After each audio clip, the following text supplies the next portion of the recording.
Namaste, and welcome to our continuing series on the life divine with our beloved Ranga. Today we are on page 902, beginning with the sentence, "It is possible indeed." And we had done the summary of the previous one last week. 4 movements which have helped in this evolution. The first is religion. The second is occultism. The third is philosophy. And the last is spiritual experience. So he is discussing each one separately, and now he is discussing religion. How it began, what are its different aspects, how did it, the beginning, whether there is any truth in it. He is discussing in great detail. After that, he will go to occultism. Then he will discuss philosophy, and then finally spiritual experience. And he tells us that it's always the individual who leads the way. Yes, that he says repeatedly, not only here but everywhere. And that's very obvious. All the discoveries, whether philosophical or scientific or moral or anything, it's always the individual who starts it. They are the pioneers. I read the summary of the previous paragraph so that we get the sense of continuity. So, he has discussed fetishism, animism, all these things. So that he says here, these early crude forms could only have been the beginning, but they could have been the vestiges, the fallen, degraded remnants of even earlier, higher and truer knowledge. It is quite possible. What he means is that the beginnings, what we see, for instance, in the Amazon Delta, the primitives who live there, some sort of idea they have that there are forces greater than man who are controlling the universe. Rain, sun, sunshine, floods, all these things. So he says that they could be the beginning, but they could also be the fallen conditions of previous civilizations. That's what he's saying.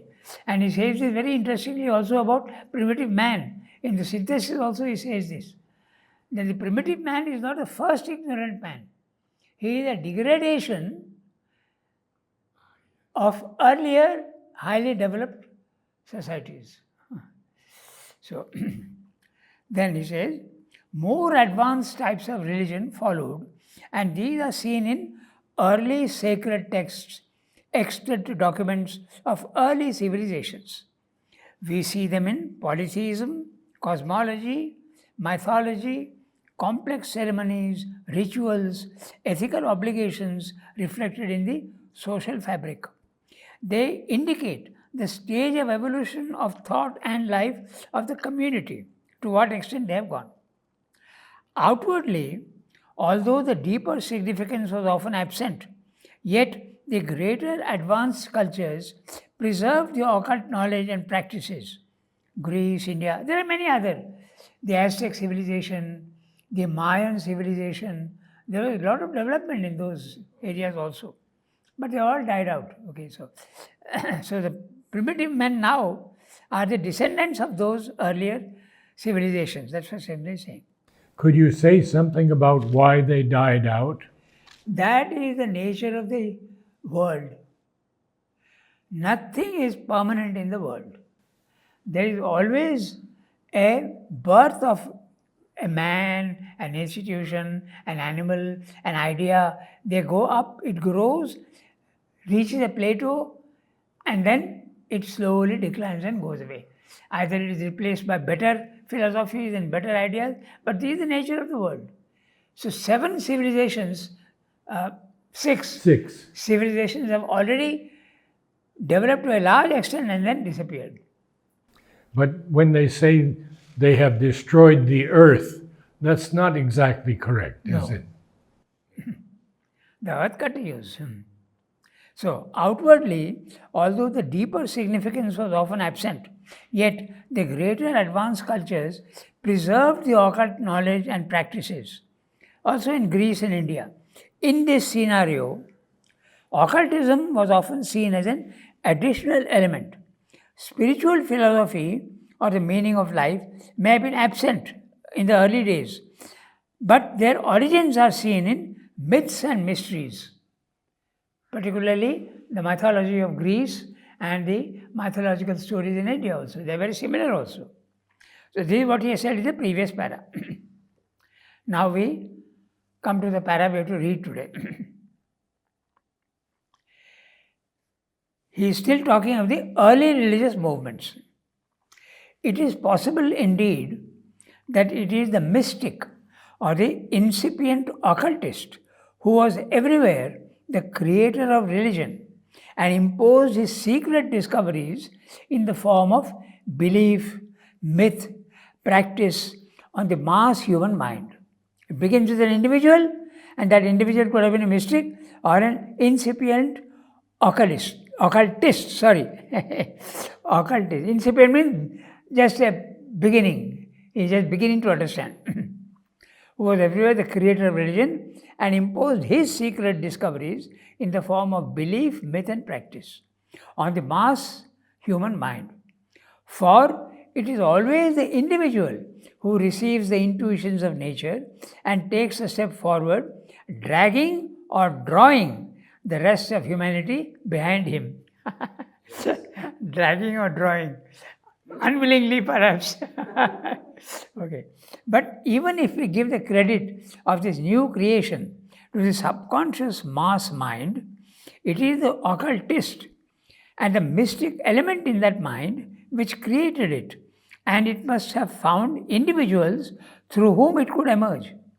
For a mass experience or discovery or expression is not the first method of nature.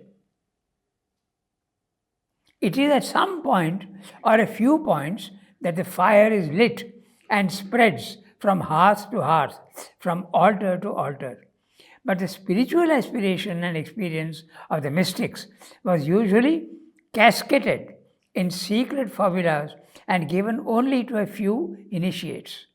This happened because people would not understand and they would misinterpret, so it was given only to some. And in the beginning, it was not given to everybody. And Swami is very interesting. In one home, he gives it to some other home, and from many hearts, it slowly spreads and covers the whole field. This phenomena, what he's talking about, is very interesting. It happens even in the physical world. Okay. I'll give you an image which happened in tennis ground, so you will see how what Swami is saying applies even at a physical level. In the tennis ground, there are patches of green grass. Okay? Yes. But it was not put entirely in one place. They took one patch here, another patch here, another patch here, another patch here, and in 2 months' time, slowly they spread and covered the whole thing. That's what Swami is saying. Okay? He's saying it is at some one point or a few points that the fire is lit and spreads from hearth to hearth, from home to home, okay, from altar to altar. But the spiritual aspiration and experience of the mystics was usually cascaded, put into secret. Beautiful word. Yeah, cascaded, beautiful. Cascade is a box which is usually closed. There are secrets inside it, in secret formulas, and given only to a few initiates. Why?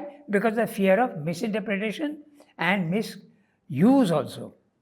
It was conveyed to the rest, or rather preserved for them, in a mass of religious and or traditional symbols. Now this is something that has to be understood very clearly. Even all the mythology, the Puranas, all these are symbolic stories. They are not actual stories. They are even mistaken today for actual stories.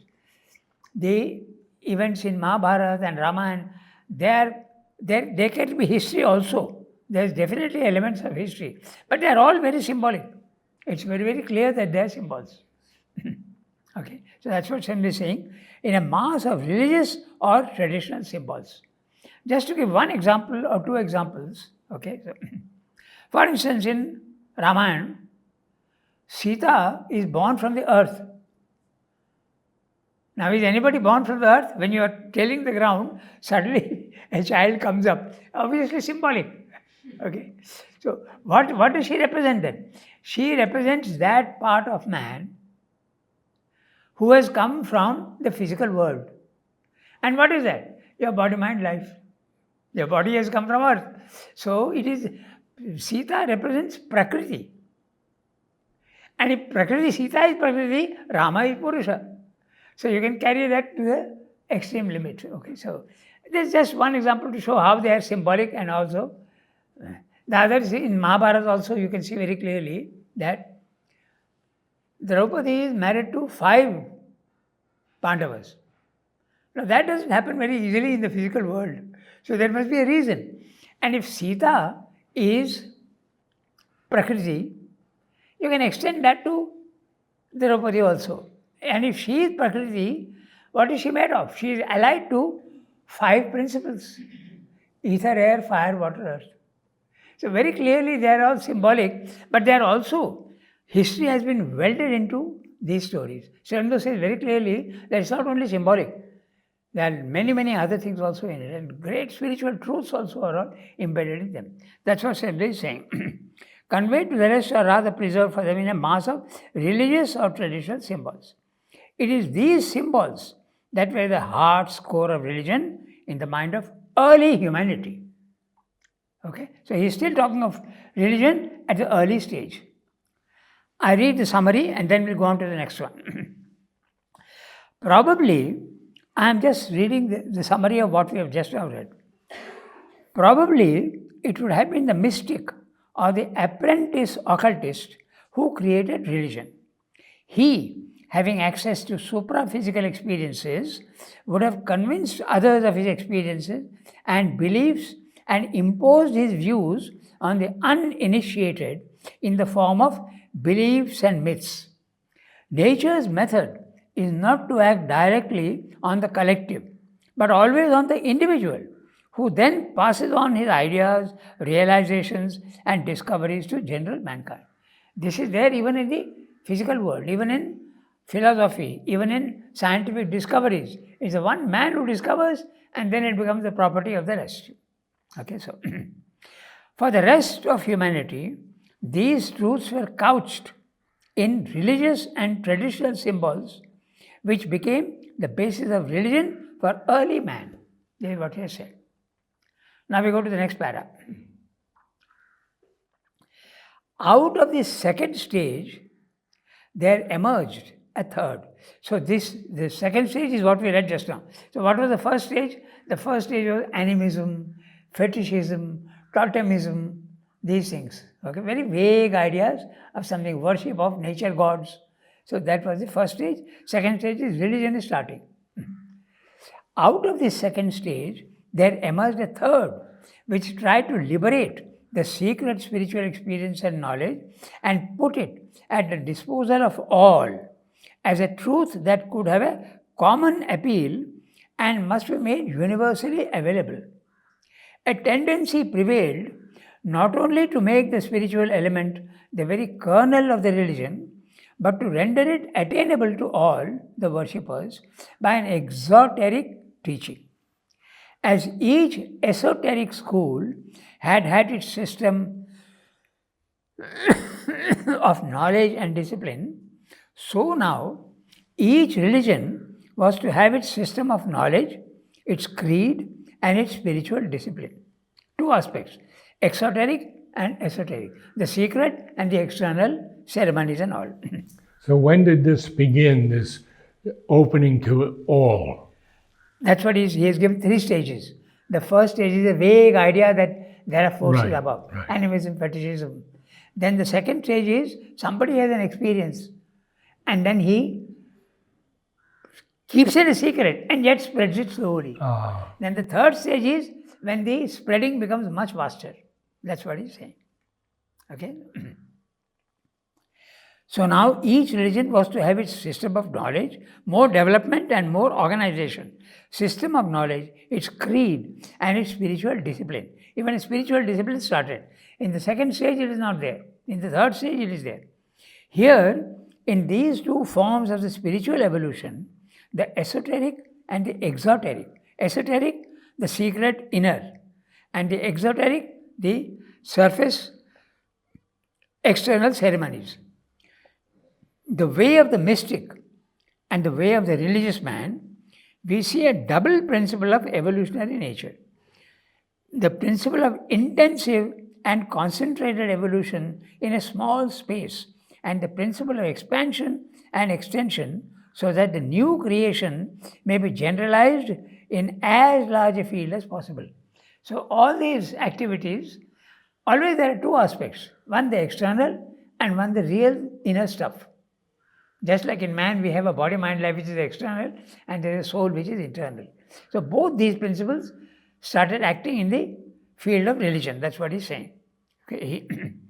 The first is a concentrated, dynamic, and effective movement. Concentrated movement, the true one. The second tends towards diffusion and status. Its importance becomes less, its values are somewhat lost, but they become more extended. Just like Christianity spread also, and also Islam spread also by conquest, so it spreads. And then the standards fall. The inner values are very often lost.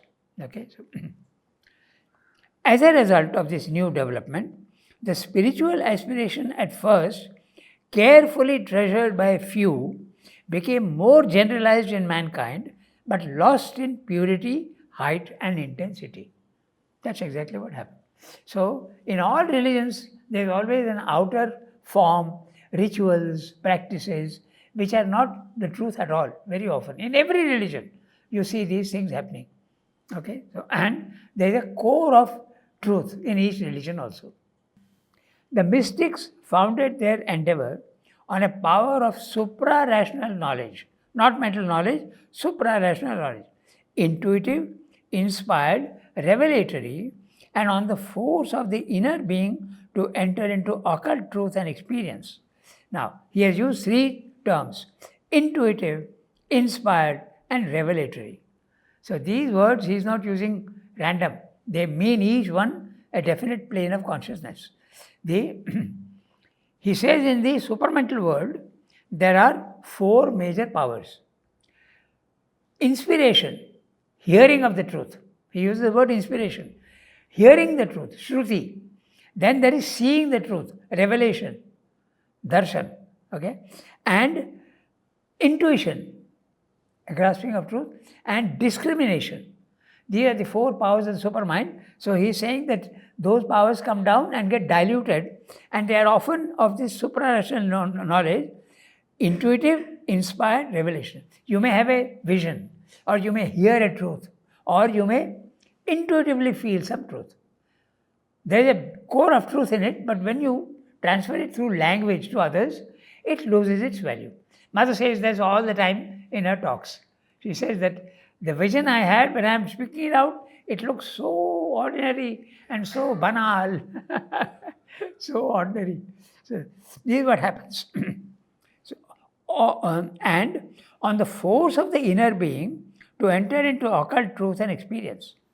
But these powers are not possessed by men in the mass, or possessed only in a crude, undeveloped, and fragmentary initial form on which nothing could be safely founded.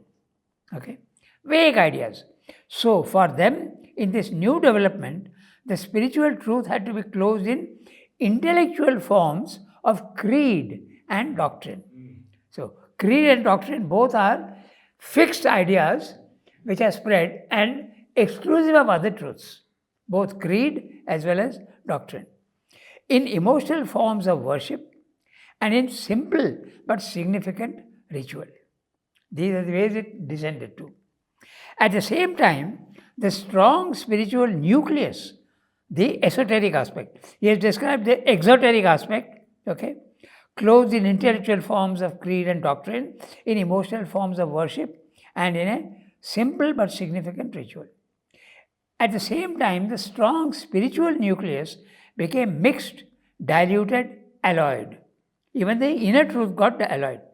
It tended to be invaded and aped by the lower elements of mind and life and physical nature. It was this mixture and alloy and invasion of the spurious, this profanation of the mysteries and the loss of their truth and significance, as well as the misuse of occult power that comes by communication with invisible forces, that was most dreaded by the early mystics and prevented by secrecy, by strict discipline, by restriction to a few fit initiates. So, Chandra is saying that this danger was there, and he has used very interesting words.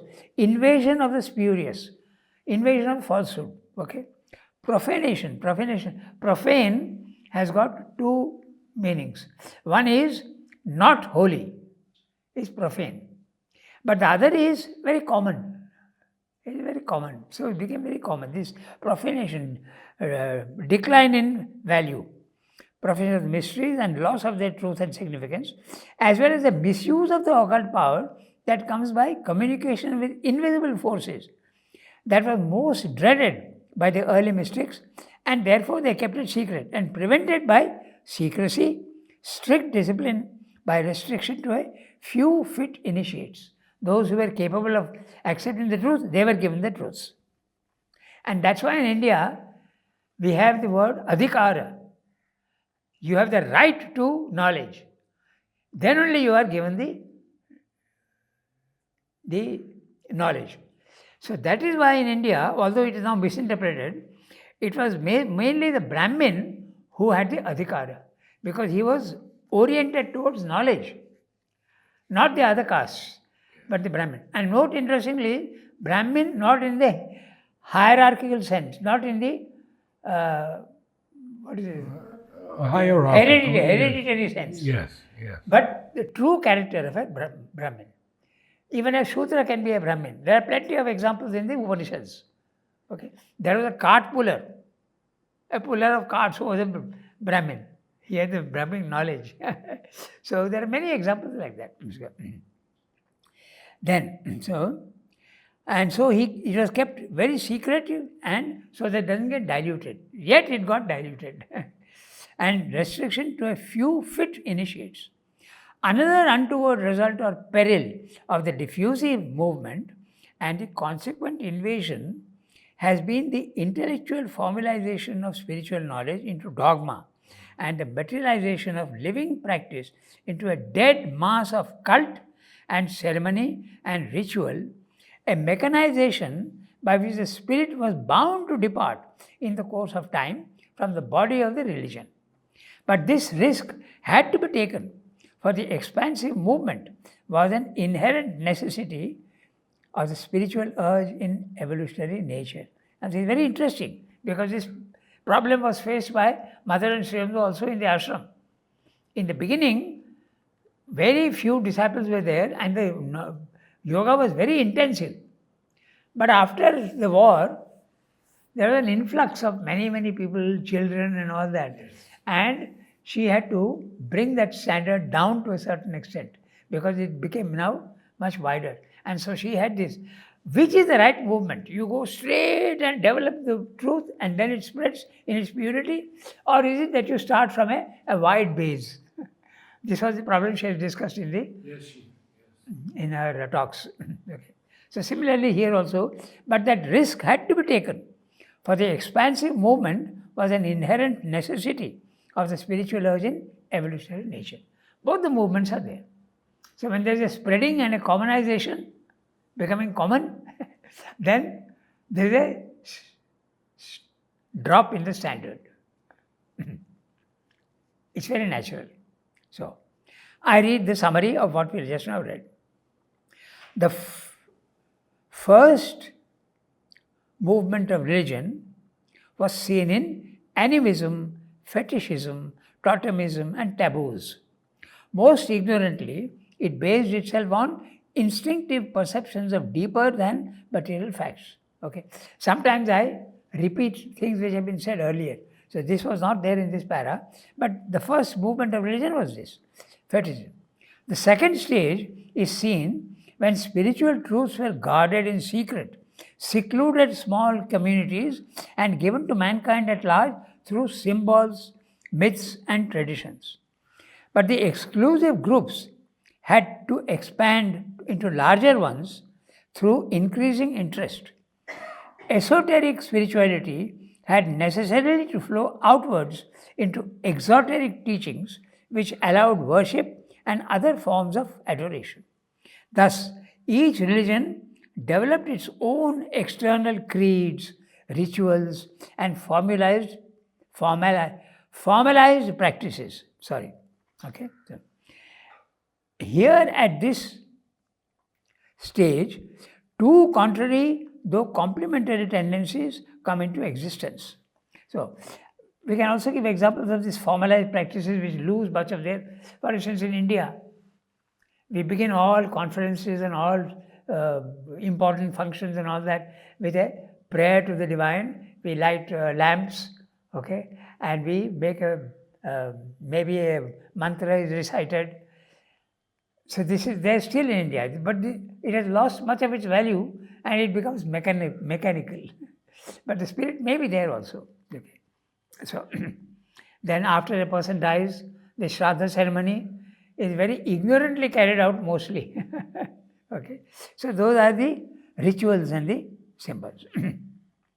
Thus each religion developed on its own external creeds, rituals and formalized practices.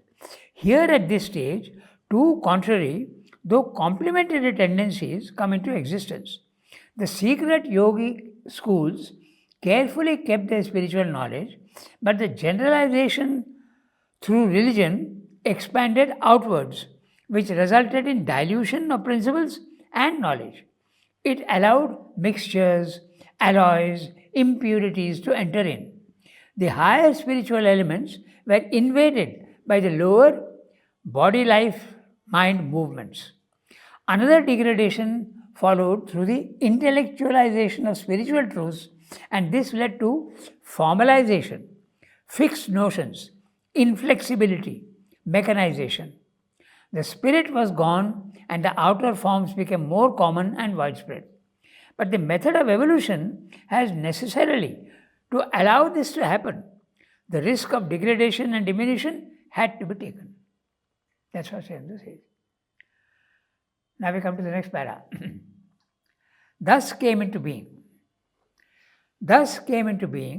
the religions which rely mainly or in the mass on creed and ritual for some spiritual result, but yet hold, because of their truth of experience, the fundamental inner reality that was initially present in them and persists so long as there are men to continue or renew it.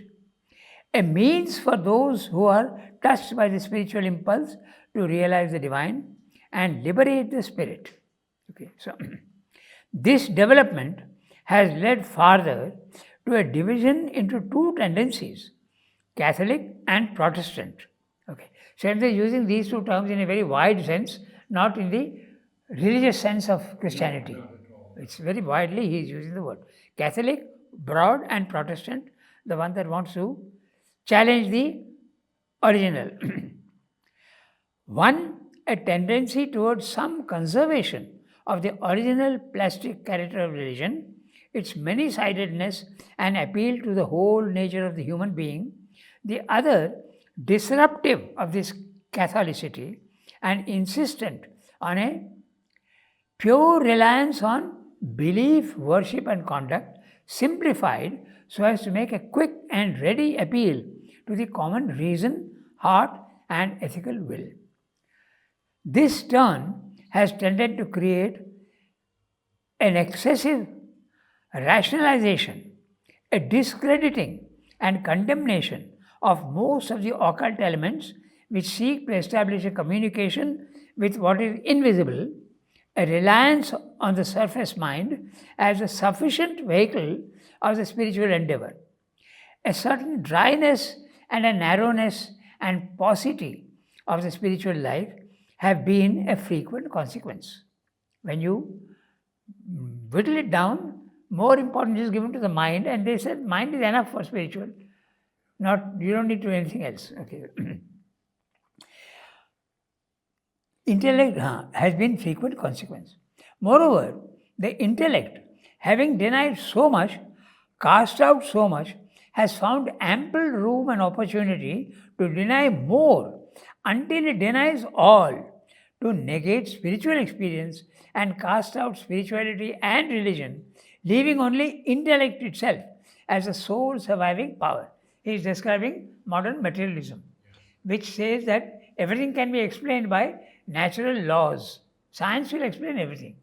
There is nothing else. You don't need anything else. But intellect,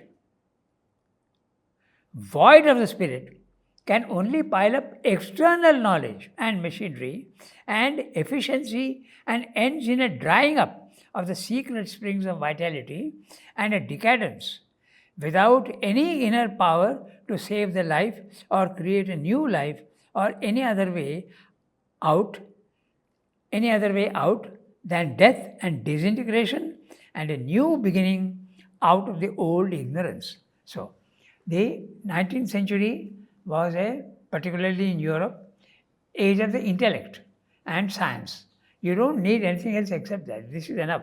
God is all imagination, all that. We don't need God to explain all these things. Even today, I was watching a video which said exactly this, that materialism is justified and you don't need God. God can be dismissed. Okay? And that's what's happening today in the world. You see everywhere, meaninglessness of life is increasing to such an extent that in all countries, suicides are increasing. In Japan particularly, where there is not much of spirituality, they are very beautiful externally. Great sense of beauty is there in Japan, but the spiritual element is not there. The rate of suicides in Japan is increasing like anything. Life is meaningless. There is nothing to live for. So this is what's happening, and so that's what Sende is saying. Decadence, without any power to save the life or create a new life or any other way out except death, disintegration, and the beginning out of an old ignorance. So, I read the summary of what he's saying here, and we go to there. It is in this way of mass generalization that religions came into existence. These religions were centered mostly on rituals and creeds, but with some essential truth at the core. And this core of truth was maintained in the religions so long as some capable individuals kept the essential knowledge living by rediscovery and renewal. So, this is very interesting what Sende is saying. We can give two examples. One, the revival of Vedanta by Shankara after 1000 years. Okay? So he revived the Vedantic, Advaita he revived. Then the Vedas, completely in India we lost the meaning of the Vedas altogether. Here is Sri Aurobindo digging into the past and again reviving the truths of the Veda. So that's exactly what he's saying here. Kept the essential knowledge living by rediscovery and renewal. Okay? Each word is important. This division between the esoteric and the exoteric led to a further division which Sri Aurobindo calls the Catholic and the Protestant, probably without reference much to Christianity. Okay. The Catholic stuck to the original plastic nature of religion, not forgetting its sides of human nature. The other Protestant movement disrupted this many-sidedness and insisted only on belief, worship, and conduct, which appealed to reason, heart, and will. This led to strict rationalization, debunking of the occult aspects connected to the subtler, invisible worlds. This Protestant movement relied more on the surface mind as a sufficient means to reach God. A certain dryness, narrowness, and a rarity of real spiritual experience resulted. This tendency went to its extreme natural consequence of sole reliance on the intellect, denying spiritual experience and religion. But the intellect can give only knowledge of the superficial physical world. This outward oriented movement eliminates true vitality, and the power of renewal dies out into mere rationality and mental life. We read one more para. Oh yeah, we have plenty of time. So, it would have been possible for the evolutionary principle to have preserved its pristine wholeness of movement while pressing on by an expansion and not a disruption of the wiser ancient harmony to a greater synthesis of the principle of concentration and the principle of diffusion. In India, we have seen there has been a persistence of the original intuition and a total movement of evolutionary nature. For religion in India limited itself by no one creed or dogma. It not only admitted a vast number of different formulations, but contained successfully within itself all the elements that have grown up in the course of the evolution of religion and refused to ban or excise any.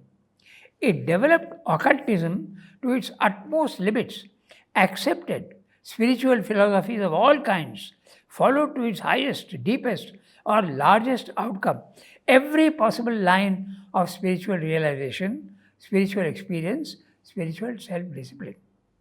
Its method has been the method of evolutionary nature itself to allow all developments, all means of communication and action of the spirit upon the members, all ways of communion between man and the supreme or divine, to follow every possible way of advance to the goal and test it even to its extreme.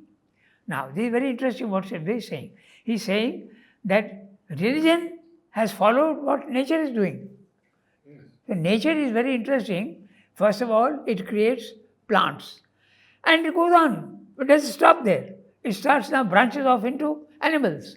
And then animals also go on. But doesn't stop there or say this is enough. No. It goes on producing different flora and fauna and also introduces man. So it is widely spreading and continues with its creative effort. So this, and Sri Aurobindo says, in our yoga, the integral yoga, will do the same. Therefore, that is the reason why he is not rejecting body, mind, life. He says nature is not doing that. Nature, when it has created the animal, it is based on matter and life. So why should we also reject matter and life? Like the ascetic is doing. Okay? He is rejecting man, body, mind, life. So Sri Aurobindo says no. He is following what nature is doing. Very interesting. So, to a goal and even test it to the extreme. All stages of spiritual evolution are there in man, and each has to be allowed or provided with its means of approach to the spirit, an approach suited to its capacity. Adhikara, there you are. Even the primitive forms that survived were not banned, but were lifted to a deeper significance, while still there was the pressure to the highest spiritual pinnacles in the rarest supreme ether. Now, this is very interesting what Sri Aurobindo is saying. He is not giving examples. But in India, it went to extreme limits. He has used the word extreme, okay, and tested even to the extreme. I'll give you two examples. There is a tribe in India who worship Ravana. So even that is allowed. Okay, whatever the justification, but it is there. It's not banned. Okay. Then the other one is very interesting. If you have devotion for the divine, okay, and adoration, what would be its extreme form? You see that the dog is absolutely devoted to its master. So that's what they practice. They go on all fours and behave like a dog. Even this is there. So to the extreme, Sri Aurobindo is not given examples, but this is, you go to the extreme and explore all, but nothing is rejected. All are allowed. You may look down upon them, but they are allowed. So even destruction in nature Yes. is common. Yes. In India, we have even the materialistic theory. Yes. The Charvaka philosophy is allowed. It's given a place in philosophy. The 9 systems of philosophy include Charvaka. All stages of spiritual evolution are there in man, and each has to be allowed or provided with its means of approach to the spirit, an approach suited to its capacity, adhikara. Even the primitive forms that survived were not banned, but were lifted to a deeper significance, while still there was the pressure to the highest spiritual pinnacles in the rarest supreme ether. Even the exclusive creedal type of religion was not itself excluded, creed, okay, provided its affinity to the general aim and principle was clear. It was admitted into the infinite variety of the general order. But this plasticity sought to support itself on a fixed religious social system which it permeated with the principle of a graded working out of the human nature turned at its height towards a supreme spiritual endeavor. This social fixity, which was perhaps necessary at one time for unity of life, if not also as a settled and secure basis for the spiritual freedom, has been on one side a power for preservation, but also one obstacle to the native spirit of entire Catholicity, an element of excessive crystallization and restriction. Now, Srimad is using very guarded language, but he's meaning the caste system. If you go back to the sentence and read carefully, you will see that the caste system had a logic and a reason for it. Okay, I read now and point out the words which imply this. Okay, but this plasticity sought to support itself on a fixed religio-social system. So very clearly, the religio-social system is the caste system. Okay, in India, which it permeated with the principle of a graded working out of the human nature. The graded working out, the Brahmin, the Kshatriya, the Vaishya and the Shudra, graded human nature. Okay, so very clearly he is hinting at that. He is not using the word caste. Okay, principle of graded working out of human nature turned at its height towards the supreme spiritual endeavor. This social fixity, which was perhaps necessary at one time for unity of life, if not also of a settled and secure basis for the spiritual freedom, has been on one side a power for preservation, because the Brahmins were given the task of preserving the religion, but also the one obstacle to the native spirit of entire Catholicity. The wideness and the tolerance was affected, he is saying. An element of excessive crystallization and restriction. The caste system was very, very flexible at one time. It was not hereditary at all, but it became excessive crystallization. It became a matter of birth and heredity. That's where it went wrong. A fixed basis may be indispensable, but if settled in essence, this also must be in its forms capable of plasticity, evolutionary change. It must be an order, but a growing order. There must be order, but it must be a growing order. So, again, I read the summary of what he said here. I am reading the summary because Srivada's language sometimes is very guarded and you have to go behind the words to see what he is saying. See?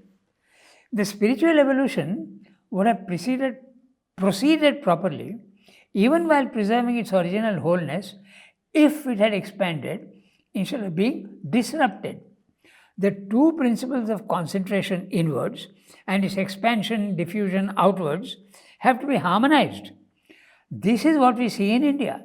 The original intuition was maintained even while the expansion into various religious forms came into existence. Indian religion allowed all forms to exist without denial or rejection.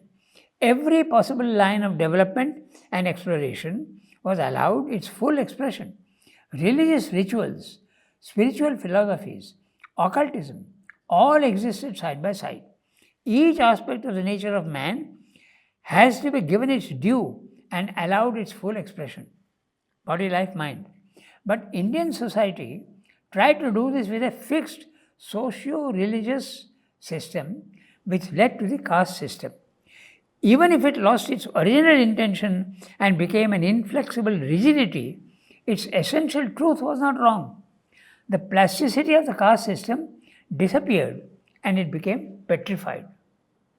Nevertheless, the principle of this great and many-sided religious and spiritual evolution was sound.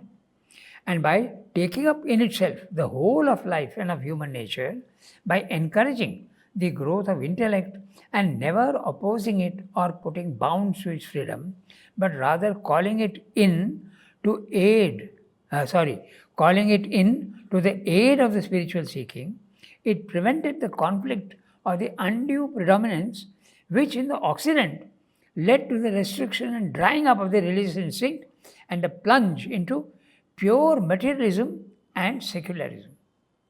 So, he is contrasting the Indian tolerance with the one-sided development in the Occident. A method of this plastic and universal kind, admitting but exceeding all creeds and forms and allowing every kind of element, may have numerous consequences which might be objected to by the purist. But its great justifying result has been an unexampled multitudinous richness and a more than millennial persistence and impregnable durability, generality, universality, height, subtlety, and many-sided wideness of spiritual attainment and seeking and endeavor. If you start giving examples, you will see how wide it is. Even those things which are supposed to be the most unspiritual have been allowed, particularly in Tantra. Okay, so we won't go into that, but that's what Sri is saying. He's using very powerful language. Look at the language. But its great justifying result have been an unexampled multitudinous richness and a more than millennial persistence. For thousands of years it has survived. And impregnable durability, generality, universality, height, subtlety, and many-sided wideness of spiritual attainment and seeking and endeavor. Not only attainment, but seeking and endeavor also. It is indeed only by such a catholicity and plasticity that the wider aim of the evolution can work itself out with any fullness. Everything must be allowed. The individual demands from religion a door of opening into spiritual experience, or a means of turning towards it, a communion with God, or a definite light of guidance on the way, a promise of the hereafter, or a means of a happier supra-terrestrial future. These needs can be met on the narrower basis of creedal belief and sectarian cult. But there is also the wider purpose of nature to prepare and further the spiritual evolution in man and turn him into a spiritual being. Religion serves her as a means for pointing his effort and his ideal in that direction and providing each one who is ready with the possibility of taking a step upon the way towards it. This end she serves by the immense variety of the cults she has created, some final, standardized and definitive, others more plastic, various and many-sided. A religion which is itself a congeries of religions, in which at the same time provides each man with his own turn of inner experience, would be the most in consonance with this purpose of nature. It would be a rich nursery of spiritual growth and flowering, a vast multiform school of the soul's discipline, endeavor, self-realization. Whatever errors religion has committed, this is her function and her great and indispensable utility and service. And what is that? The holding up of this growing light of guidance on the way through the mind's ignorance towards the spirit's complete consciousness and self-knowledge. In India, religion and spirituality encouraged the vast many-sidedness and never restricted the free growth of intellect, which was used as a help in spiritual seeking. On the contrary, in Europe, the predominance of intellect led to its ultimate divorce from religion, ending in rigid materialism. The orthodox religionist could object to this many-faceted free growth and point to the dilution of the essence. This widening is not good, it should remain restricted. Purity will be maintained. On the other hand, the wealth of variety led to persistence, durability, wideness, depth and height of spiritual achievement, which definitely justified this unrestricted growth. The function of religion is to point the individual towards God, and the paths to God are infinite, And this is also the method of nature in a revolution. Now, this is very interesting. The path to gods are infinite. Some religions don't say it infinite. Only one way, only one way. Okay? Are also the method of nature in a revolution. She keeps all her modes functional without rejecting or neglecting anyone. This is what, in India, religion became. Not a narrow one track path, but a multitudinous collection of many paths, faiths, beliefs, methods of approach to God. Of approach to God. Religion does commit errors, but essentially, she must help every man to develop that side of his nature which in him is the most prominent. Somebody may be physical, somebody may be vital, somebody may be mental, somebody may be inward turn, someone may be outward turn. So all are provided for in this. Thank you, Ranga. Namaste, all. Thank you.